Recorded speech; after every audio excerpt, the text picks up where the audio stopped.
Prior to closing our first round of funding, we had a heated conversation between myself and one of the co-founders, Rajiv Batra, was the VP of engineering at the time, and the investors. The conversation was around whether engineering should be done in one place in the US or whether it should be distributed around the world to places where talent is easier to get, or more importantly, talent is cheaper. At the end of it, Rajiv and I had to put our foot down and basically say, look, we're going to do engineering in Silicon Valley, nowhere else, and kind of take it or leave it. We believe that great products get built when engineers talk to each other, when they exchange ideas, when they talk about what works, what doesn't work. And we believe that the only way to do that is when they're all sitting in the same place, preferably in the same room, and talking about it. If you look at our financials, we spend anywhere between 11 and 12% of our revenue on R&D. That would be considered, kind of towards the lower side of what you would expect of a company our size. But that's not because it's about cost savings. It's because our team is incredibly efficient with what they're doing with those resources. And that's because they're all in the same place. Everybody collaborates. When they need to talk to each other, they talk to each other. Nobody gets in between them.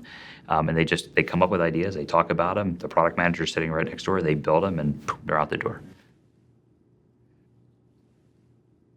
One of the things that small companies excel at is innovation, having a culture of innovation.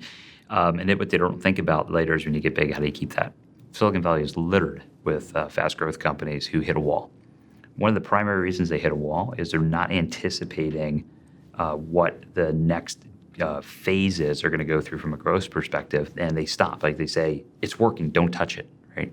And it's exactly when things are working very, very well that you should break it intentionally so that you can get through the next gate, of growth without having massive disruption.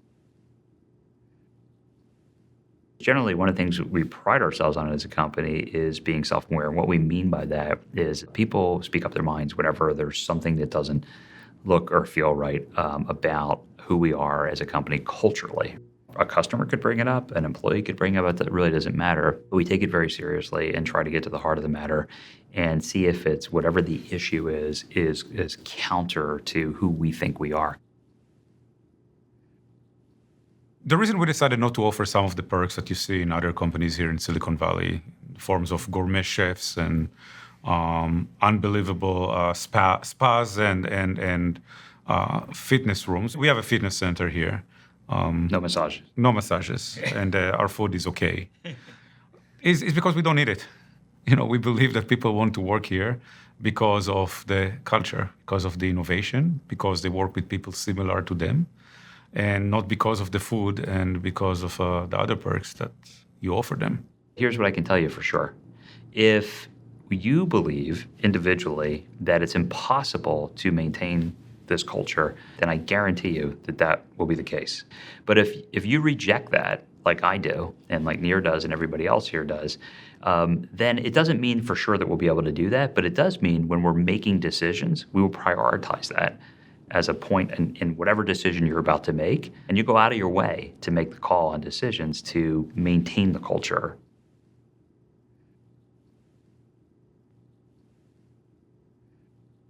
How's that? Room tone. We're room toning.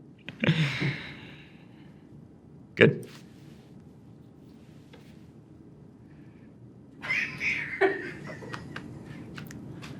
Sorry. We're glad you're having fun at our expense.